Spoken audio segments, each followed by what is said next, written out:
Live from the mist-enshrouded mountaintop fortress that is X and Y Communications headquarters, you're listening to the world-famous Mountaintop Podcast. And now, here's your host, Scot McKay. All right, welcome again, gentlemen, to yet another episode of the world-famous Mountaintop Podcast. My name is Scot McKay, at Scot McKay on both Twitter and Clubhouse, Real Scot McKay on Instagram. You can search out our YouTube videos, including visual representations of this very show at YouTube by searching Scot McKay.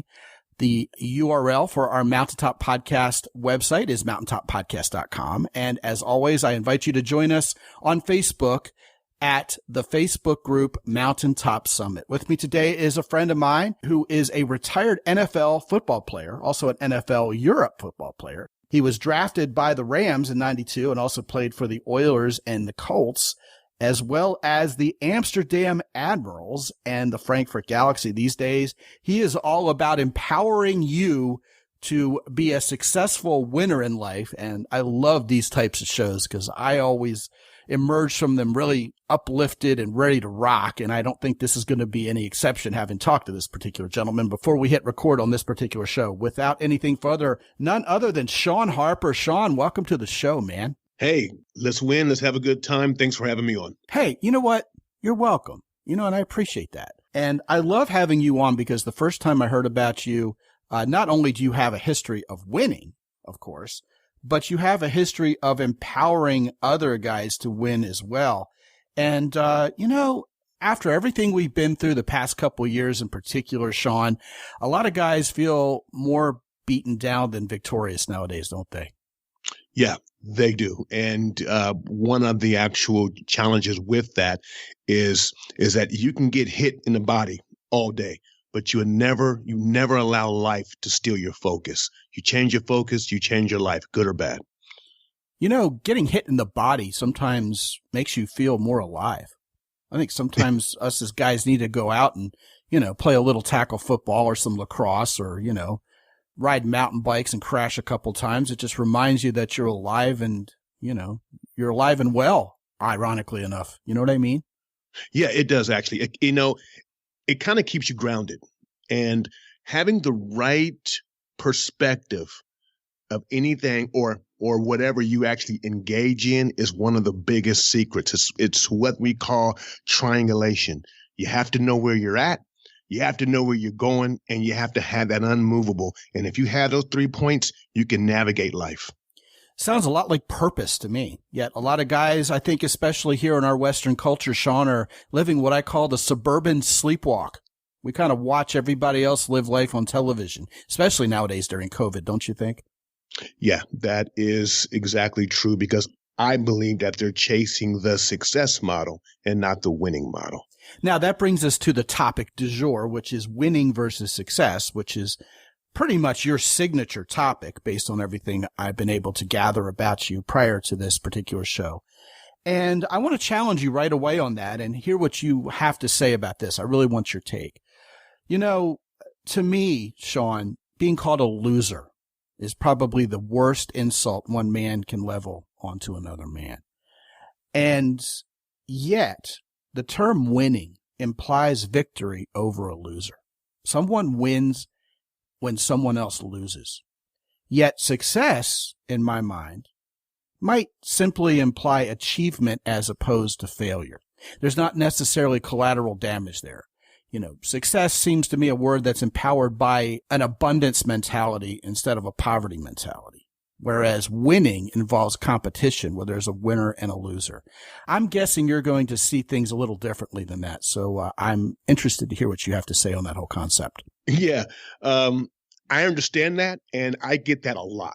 Hey, you know what? If like you're winning, then someone else has to lose. I have to reject that concept. Well, first of all, winning is the fullest expression of who you are mentally, socially, of course, economically, physically, but most importantly, legacy. And that to me is like the ace in the hole. And it's the actual fullest expression.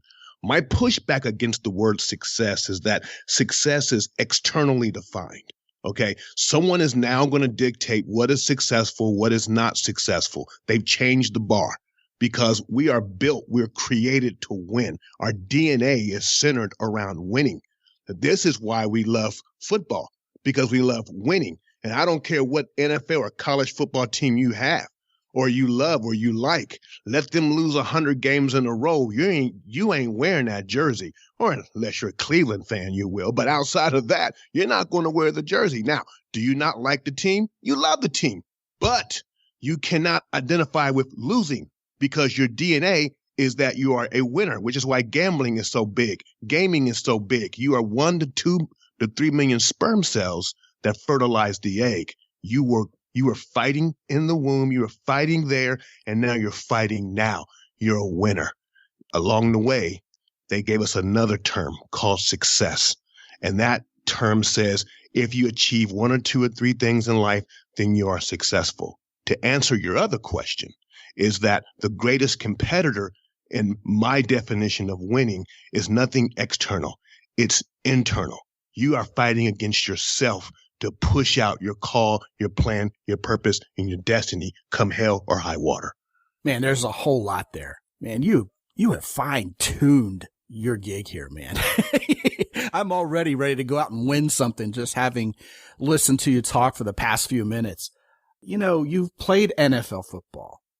And, you know, I've taken the time to consider why men love American football so much. And perhaps why a lot of women roll their eyes at it.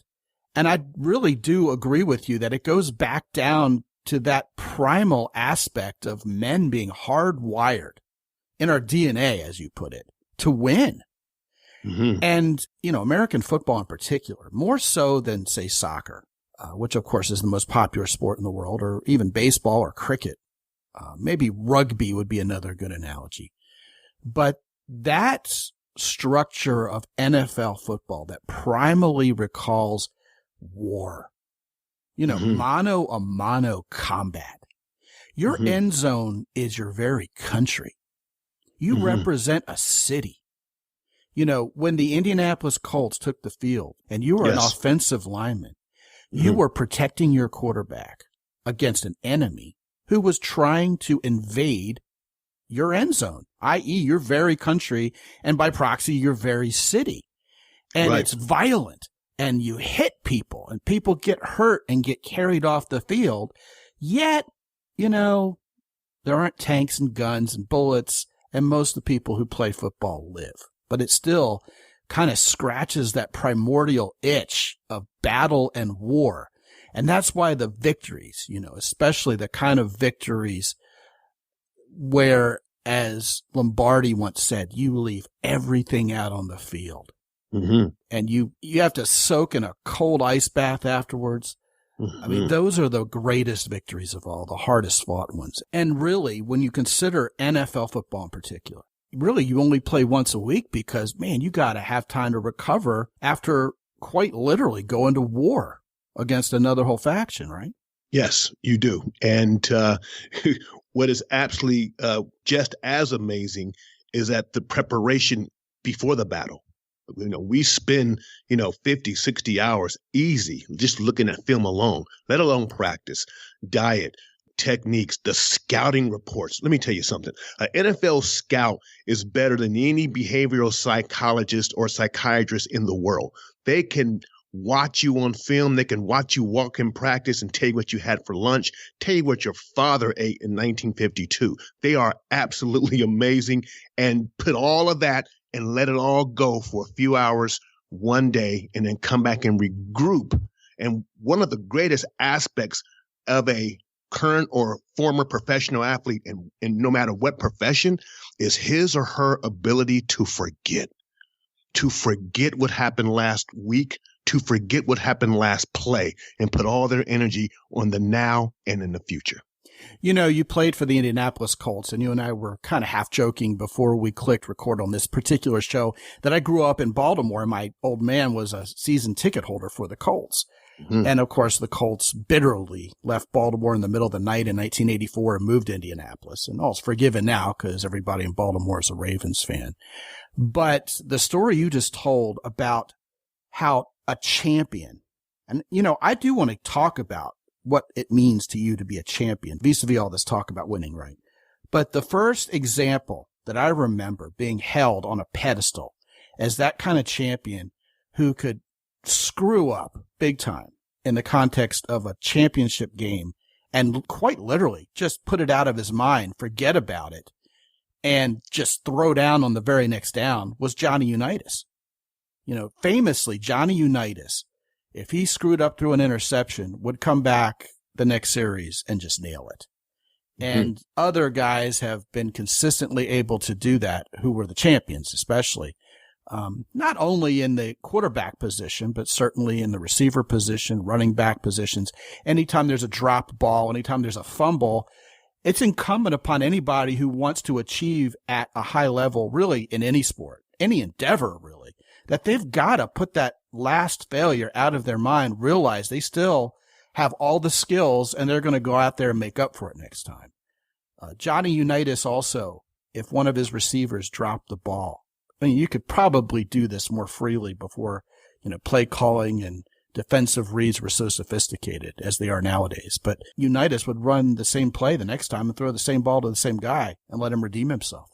He wouldn't give him any time to be down on himself. And yet a lot of times, especially here in the now, there's a victim mentality. Somebody's done this to me. It's somebody else's fault. And, if I'm beaten down or if I've been forced to lose, it's not that I'm a loser. It's that somebody else beat me and I should give myself sufficient time to mope and blame other people. And I just don't find that empowering at all. Victimhood is not empowering at all, is it, Shawn? You are exactly correct. In fact, I remember I had that moment. Okay, life is a series of moments, and what you do with those moments can change the trajectory of your life. I was just documented with 4 to 5 learning disabilities by the time I was in the 5th grade. Well, when I was in 5th grade, and they called in the psychologist, the sociologist, and all the ologists, right? And they had my mom sitting in a room with me, and I was so scared. And they're saying, hey, he has 4 disabilities, probably 5, and we have to give him this and prescribe this and move him to this room. And, we have intervention in the whole 9 yards. And in about 30 seconds of them talking, my mom stands up and she slams her hand down on the table and she said, "You will not label my boy. You will not label him. He is going to do amazing things. God told me." And she looked me in the eye. She said, "Son, it's up to you, sink or swim." And at that moment, I actually realized, through all of the stuttering, through all of the disabilities, that I'm not disabled. I'm uniquely enabled, and I'm going to win this game of life. Bravo, man. I just love everything I hear from you. You're like the freaking best. And you know what? So many people not only I've had on this show, but people I've known personally have undergone incredible tragedy in life. They've surmounted just withering failure, personal tragedy. And we've even had guests come on here and talk specifically about the aforementioned labeling. And I'll tell you something. To me, what someone else labeled me or you or anybody else doesn't matter a whit compared to how we view ourselves and our future and our legacy, as you put it. And I want to go ahead and allow for the possibility that we may not only be labeled as likely to underachieve. Some of us have had what's arguably an equal misfortune of being labeled as likely to overachieve. In other words, you know what? You're really smart, or you're really musically talented, or my goodness, look how good of an ice skater or a bobsledder or a gymnast you are at age 6. You're going to be in the Olympics someday or bust. And that kind of pressure can go really in both directions, can't it? You're pressuring yourself to not fail because everybody consistently underestimates you, or you pressure yourself to succeed because someone else's expectations for, here's that word again, success have been thrust upon you. But it seems to me, Shawn, the people who rise above all that are the people who make their own way in the world. They don't put a whole lot of stock in either the naysayers or those who slap over expectations on them, and they forge their own path and decide what victory means for them. It's kind of hard to do when people you respect, or God forbid, even your parents, are the ones doing the labeling. But, that's typically the way it works out, isn't it? Yeah. And honestly, I don't like that. I don't like that at all. I see that when I travel as a speaker and I see these kids, and please, I'm going to offend some people, but you got to get over it. We're over ourselves on this show a long time ago. Okay. So great. So, it's just to, I'm speaking at events, and then I see all these kids, and they're on all these like travel teams in a hotel, and listen, there's nothing wrong with that. But to hear the parents talk at breakfast at, a famous hotel chain on how this kid's in the 7th grade and already a Division I school has him projected as a first rounder, and this kid's going to do this and this kid's going to do that. And I'm looking at these parents like, you don't have a clue what you're doing to this kid. Because consciously or subconsciously, if he does not make it, and 0.02% of any athlete makes it to the NFL for 1 year, if he does not make it, the actual effect and the crushing blow that's going to be done to his self-motivation, his concept and self-esteem could actually take this kid out. I said, are you developing other aspects of him? Better yet, are you actually developing him from what he does versus who he is? Are you developing that self-concept like you're an amazing individual? We love you as a man. We love you as a woman, as a young woman, as a young man who happens to play sports. Are you making that distinction? Because if you don't create that distinction, then it's really hard for him or her to create it in the post-collegiate era. Yeah. And you know what, Shawn? And here you are, one of those gentlemen who has achieved at that infinitesimally improbable level to become an NFL player. And you're on this very show sharing your struggles in this regard. Mm-hmm. So even having gotten to the NFL didn't make you immune from being subject to these labels and having to overcome them. And, maybe the mental struggles that go on, even as you're in the midst of really being on your way and headed towards victory. How do we hijack ourselves? How do we grasp defeat from the jaws of victory so often in our lives? What do we do to ourselves? So that actually points back to another concept of winning. And what I had to actually make a decision my second year of junior college, because I had to go to a junior college because I had like a 1.62 GPA, right? And so I had to go to a junior college. And one day I'm in the dorm room. I said, you know what? There's no way I could become successful, but I can win in life. And once I made that switch back to winning, now every aspect of my being began to move towards wins. But as you said earlier, I took ownership. Okay. And sometimes, all the time, if you really want to win in this game in life, you have to take ownership for the good, the bad, the happy, and the sad. You have to own it. And so now I'm going to own my win. You may still call it success. I'm going to own my failures. I'm going to take responsibility. I'm going to set the tempo. I'm the thermostat, not the thermometer. I respond and I don't react. I own it. Good or bad, it's mine. Shawn, you're a black man. Mm-hmm. There's a lot of talk, a lot of unrest that's pretty much defined by people's identity nowadays and our attitudes towards other people who don't look like us, who we've never bothered to hang out with, who we've never bothered to understand. And those in charge, those with whatever agenda, socio-political or whatever, often thrust ideas upon people, not because of who they are on the inside, but because of what they look like on the outside. Mm-hmm. I find this incredibly troubling, and we don't have enough opportunity to talk about that sort of thing on this show. And I sense you're the right guy to address this concept of the soft bigotry of low expectation. Yeah. You know what? It's hurtful. It's hurtful. And let me just ease into this right now, okay? Because I'm going to hit this. It's when I played football on Friday, they liked me. When I played on Saturday in college, they loved me. When I played in the NFL, they adored me. Monday morning with my suit on, when I try to go out and win a contract, they don't want nothing to do with me. And that really hurt. And so I had to learn how to actually win in the area of business, corporate America, despite my skin color. despite what you might think of me. I'm going to destroy every single perception or image that you may have of me. I still have to win the game. I still got to play. I mean, I could be playing a Division I team and I'm Pop Warner, but I still got to go in the locker room and I still have to figure out a way to win. But it's now I'm at the point where I can help other people who are similar or have the same color as I have to win. And then I can help people who are a different color to understand and to see it from a different perspective. I'm not angry at the individuals. I'm angry at the system that created the situation and circumstances and will not really address it. They'll talk about it, but they won't deal with it. You know, one thing I've noticed in life is very, very few particularly blessed people, whoever they may be, have everything going for them. The vast, vast majority of us are quite imperfect in many ways. These guys know I like to brag on my daughter because she's a champion in her own right. She understands winning at a very young age. She's a BMX racer.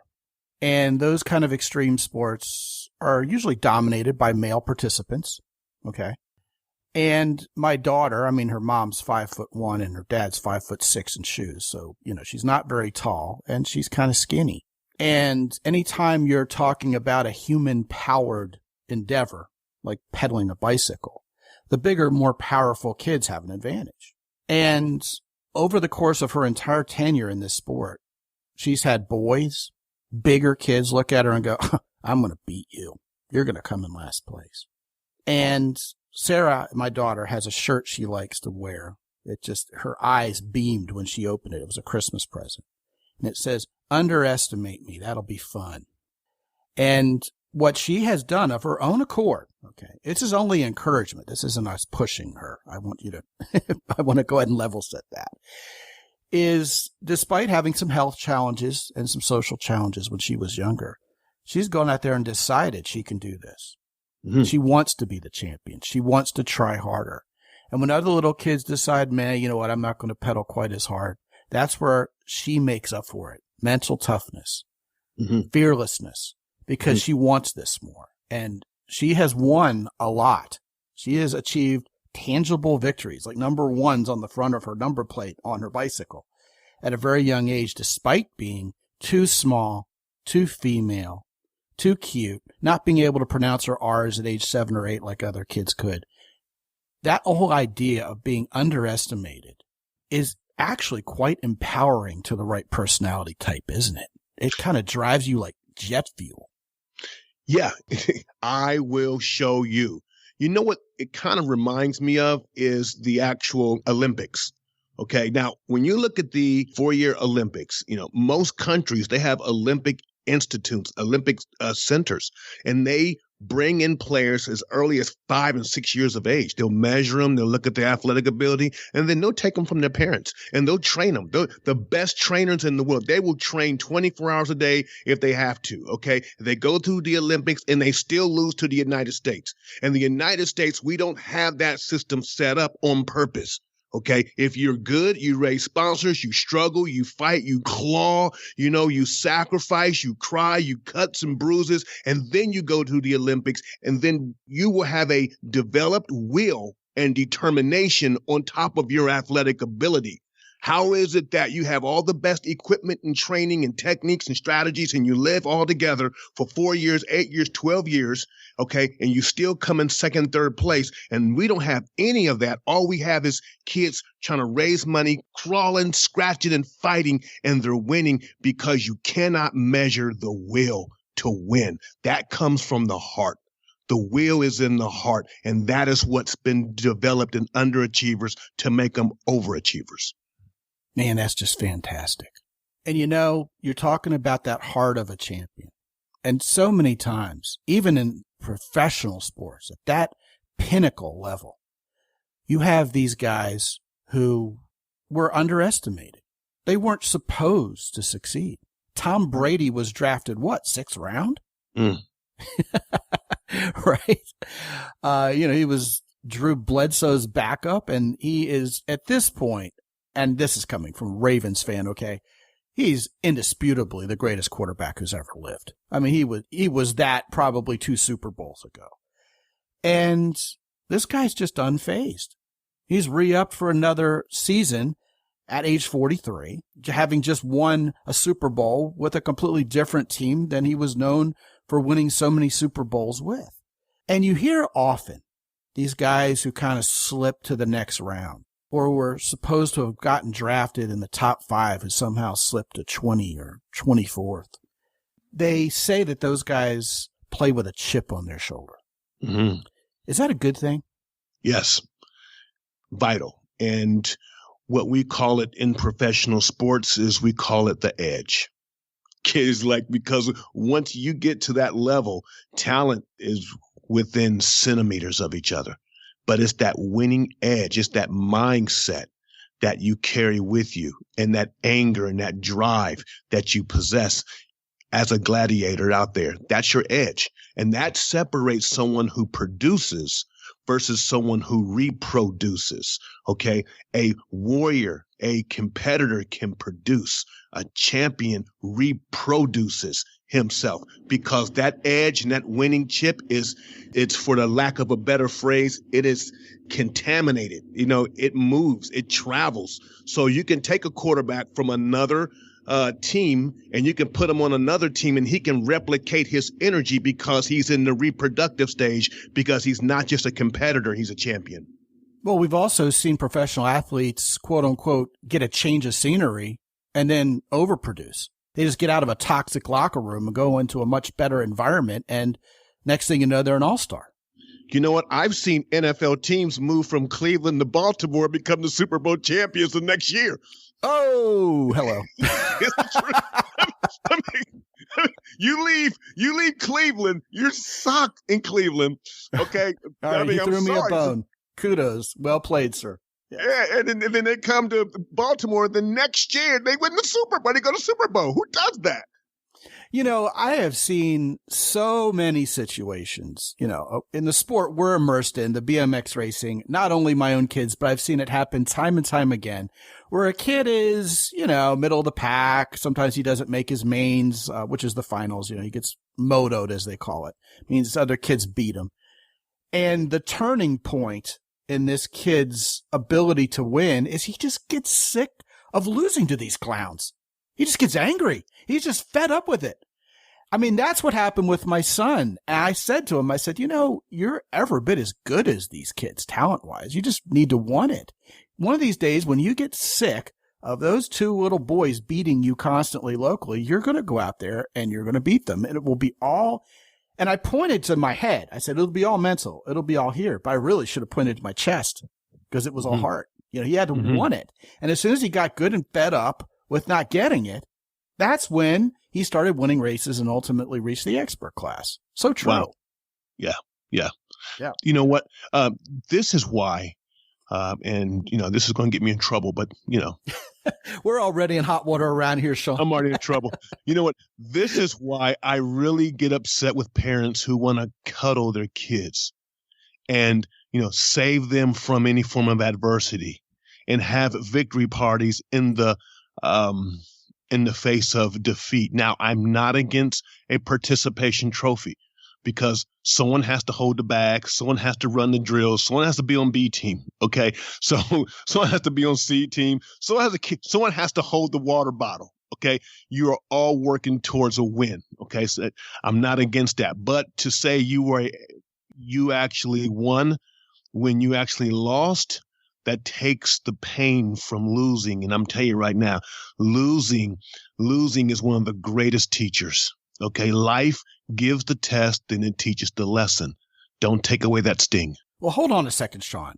In my mind, I find it difficult to reconcile you saying that, which I believe, the last part there, with you being okay with participation trophies. Because to me, participation trophy means everybody who participated today won. We're going to give you all a trophy. You're all winners in our sight. And to me, that seems like that Pollyanna-ish helicopter parenting attitude of, you know, we want to protect our kids from any pain that's caused by losing. And, and if you don't mind, I want to give a brief example. My son and my daughter, you know, they've been competitive BMX racers, and you win and you lose, sometimes ignominiously. Like my daughter lost a championship and was in the hospital with a concussion, having lost it, because she crashed out of the lead. that not only hurts mentally, it hurts you physically. And you know this as a football player, right? But my son, having had a few years under his belt in that sport, participated in a science contest one time with, a couple dozen kids. And everybody said his was the best. His presentation, his experiment was absolutely the best. And at the end, they gave everybody the same certificate and said, "Oh, you're all victors." My son tore it up in the car on the way home. He said, "I don't want this. Screw it. I won. I didn't participate. I won." I thought that was crazy, but I understand what's going on in his mind, Right. To the victor goes the spoils, and to the non-victor goes an opportunity to train harder and try harder and get their brain right for next time. So what is it with the participation trophy mentality that either affirms or contradicts what you've been telling us all along? Go ahead and clarify that a little. Sure. So let's just say that there's 20 people on a NFL football team or on, an actual NFL roster or a high school, any sports, more than one person. Okay. Now, when I mentioned earlier, I said that there are, only 11 starters. Okay. But who's the person on the bench? Who is the person that is holding the tackling dummies? Who's the person who's not starting but is helping in practice every single day, giving 100%? That person deserves a participation trophy saying, "Hey, you all participated in this win together. We're going to give you, that because we all did it, not just a quarterback." I mean, heck, I'm an offensive lineman. We never get glory for the most part. But when the team wins, I feel the same. We won. I'm not talking about a whole entire team wins and then the losing team giving him a participation trophy. I'm talking about elements within the same team. Now, if it's the other team, hey, you lost. This is how you lost. This is why you lost. Let's learn from it and let's move forward. That's what I'm talking about. Okay, now that makes a whole lot more sense. You're talking about if we're a team, then we're all in this together. And I'll tell you something, man, when that O-line isn't stepping up, that quarterback's going to see a whole lot less glory. For sure. I mean, that's basic stuff, isn't it? Right. Yeah. Right. I mean, it is very true. Yeah. Okay. So I'm glad you clarified all that. It's not that everybody who showed up is a winner, even if they didn't put forth any effort. I mean, one of the things I'm remembering now my son said is, "Dad, half of those kids didn't even put 15 minutes into it. They didn't even bother to really show up."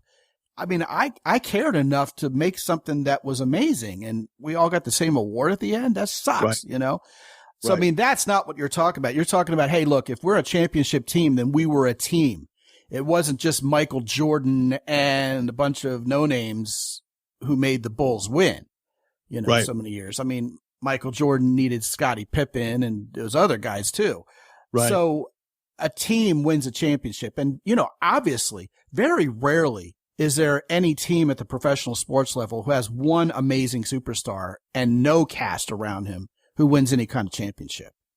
I mean, the closest I can think of is the 2007 Cavaliers when LeBron pretty much took the entire team on his shoulders to get him to the NBA Finals. Yeah. But notwithstanding that, apart from any other individual sports, team sports, even the guy who is the equipment manager gets one of those shiny rings at the end because we were all a team. Love it. That's right.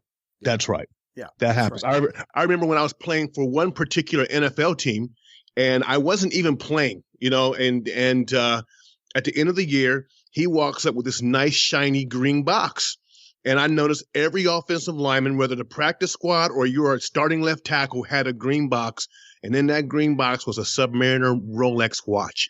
All of us.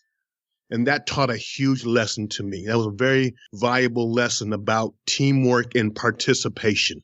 You still got that watch? You know what? I gave that watch to a friend of mine. I gave it to a friend of mine who was studying to become a doctor. And I told him, I said, you know what? You're going to be amongst doctors. You're going to have to look the part. And I put it on his wrist. Good for you. Paying it forward. Love it. He's my doctor now. He ain't got that watch back to me yet, though. But he's You're not getting that watch back, Shawn. It's okay. I don't have to. It's fine. Once you buy a prize, it's yours to keep. Yeah. I'll tell you what. I'd be remiss if I didn't talk about having the right woman by your side teaming up to win together. You're basically talking about teamwork, and we're all in this. We all win championships together. What is the proper mindset when a guy has the right woman in his life that we're going to win together? Wow. The proper mindset is when you have the right woman in your life that you're going to win together, it's establishing a firm, fixed goal and saying, hey, I don't have all the pieces to the puzzle. Every man has strengths and every man has weaknesses. Only the fool walks around as if he doesn't have any weaknesses. Okay. Even Superman had kryptonite. Right. And so you now are attracting and you're choosing and you're picking people to complement, not compete, but to complement your weaknesses so that you can form a team. Teamwork is extremely important. That's a whole new different series. When you get me back, I'll talk about teamwork because even Bill Gates had Paul Allen, Mick Jagger, Keith Richards, teams. And then this is where we're going. And once you line up vision, you have to line up vision. What do you want to do? This is what I want to do. You know what? I am game. Let's go get it. Then you take over the world. Probably the most important aspect of finding the right woman to be your long-term partner isn't if she has a nice ass or not. It's, do we get each other? Are we on the same team? Literally. Yes. Honor and respect. Honor and respect. And listen. For each other. Listen. There will come a day, because I've been married for 21 years. There will come a day where the love will dwindle somewhat. It just, it happens. This month I don't like her, but you honor her. And honor, there's no emotion. You honor the position. That is who she is. That is the queen. I call my wife the queen. She is the queen, and I honor her. And I make everyone around me honor her, including my boy. I will break his neck if he ever dishonors my queen. Well, that makes you the king. Oh, God, you picked that up? Man. That was pretty obvious. Exactly what it does. But you know what? Making me the king, now heavy is the head that wears the crown. I got responsibilities now. I bet your wife considers herself a kingmaker. Mm-hmm. Ooh. I like that. You can steal that. Last question. And this is a little bit more poignant a question. Okay, go ahead for it. Shawn, I coach guys all day long in the art of being the best man they can be so they can get the best woman in their life. And one of the questions I ask them on the, it's kind of a questionnaire so that we can figure out what plan of action we want to take together, right? What are your 5 greatest achievements? Now, I know that sounds a lot like success, not winning, but regardless of how the question is positioned, a lot of guys have nothing. A lot of times it's because their self-esteem doesn't allow themselves to give credit where credit's due. But a lot of times guys just are like, well, not a whole lot. And sometimes I'll give them other questions to help them reframe it differently. And one of the questions I'll sometimes offer is, tell me about a time where you freaking threw down and won. I mean, Ichiban, baby, first place. You got the prize. You were at the top of the heap at the end. And even fewer guys can give me an example of that.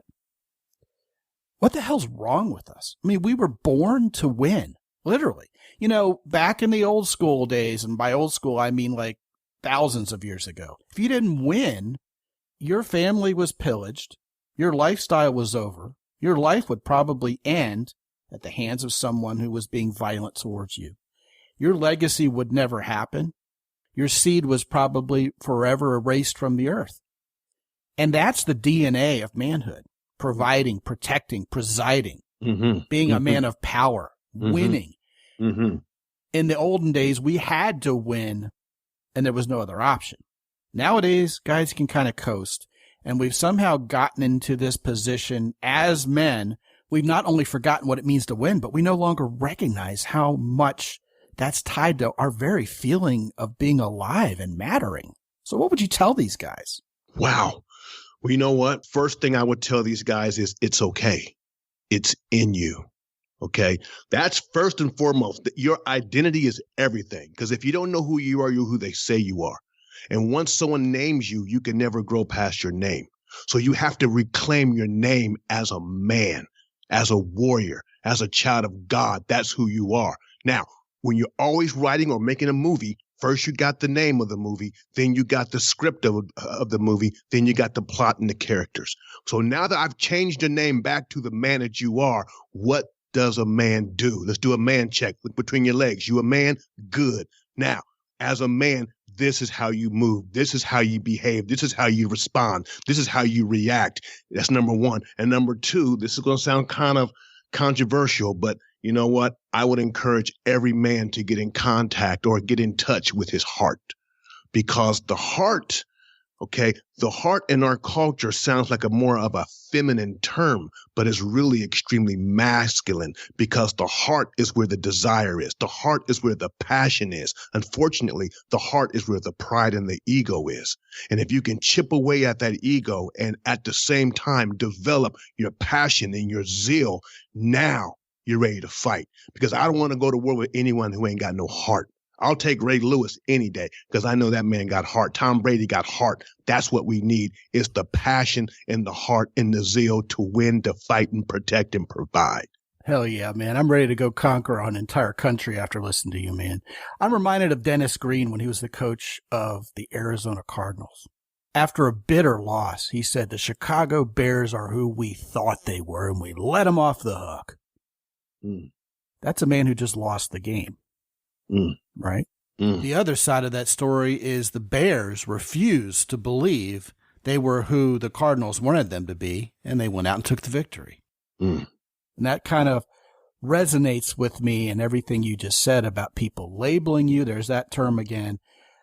Considering you to be this way, underestimating you, thinking they got you all figured out. They got you in a box. They own you. Not so much. You forge your own way, and you do that with that heart. You take your talent. I mean, you got to have a sober judgment of who the hell you are. We talk about identity around here all the time. But, you take that talent and you harness it with that heart and with that mindset, and then you come out a champion. That's right. Amazing. Amazing. I want to point these guys to your book, Shawn Harper. It's called The Winning Edge. And if you would like to buy it on Amazon and donate to the cause, I have put it at the top of the queue at my Amazon influencer page, which is basically a bookstore for you guys, featuring all the works by the authors among the guests we've had on this show. That can be reached at mountaintoppodcast.com/Amazon. And rather than go there, I would actually recommend you go to mountaintoppodcast.com/Harper, HARPER, where Shawn will give you that book absolutely for free as an ebook download. So go to mountaintoppodcast.com/Harper, and man, just get completely inundated by Shawn Harper's incredible optimism towards you being a champion, you winning. Shawn Harper, what a joy, man. And it's a pleasure and an honor to know you, man. Thank you so much for coming on this show and sharing your enthusiasm towards victory and your wisdom with these guys. Hey, thank you very much. And if you know what? If life is a game, you play to win. Absolutely, man. Why would you play a game not trying to win? What a waste of time. Yeah. And guys, when you go to mountaintoppodcast.com, I promise I'm not going to waste your time. You'll be able to peruse the websites of both Origin in Maine and Heroes Soap Company. And I'll tell you something, both of those companies are run by absolute winners, guys who have served this country and guys who want to make you a better man, not only smelling better in the case of Heroes Soap Company and being a lot cleaner than you probably are right now, you gritty, smelly dudes out there. I'll tell you what, when you go to Origin in Maine, you'll be able to get some of the coolest training equipment you've ever seen. Wait till you see their kettlebells. They're made of leather. They're just so badass. Best jeans I've ever worn. They will probably outlast me. Matter of fact, I'd bet on it. And the best natural supplements I've ever used. I've been taking them all pretty much. Well, as many of them as I need. Not quite all of them, but as many as apply to my situation I've been taking for the last year. And I have never felt better. So when you go to mountaintoppodcast.com, you can click on the banner links for either Origin or Hero Soap and take 10% off your order by using the coupon code MOUNTAIN10. And absolutely, guys, if you haven't talked to me yet, let's talk about you winning, not only in life, but with that woman by your side who is the greatest woman you've ever met. Let's talk about putting that plan in action so that you can get on with it, because life's too short to spend it alone and not achieving at a high level like you were born to. You were born to win, guys, just like Shawn and I have been told you this whole time. www.mountaintoppodcast.com, and that's where all the action is. And until I talk to you again real soon, this is Scott McKay from X&Y Communications in San Antonio, Texas. Be good out there.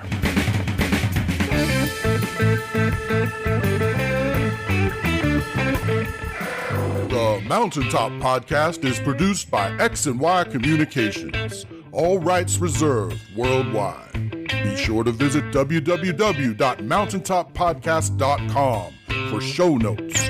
And while you're there, sign up for the free X&Y Communications newsletter for men.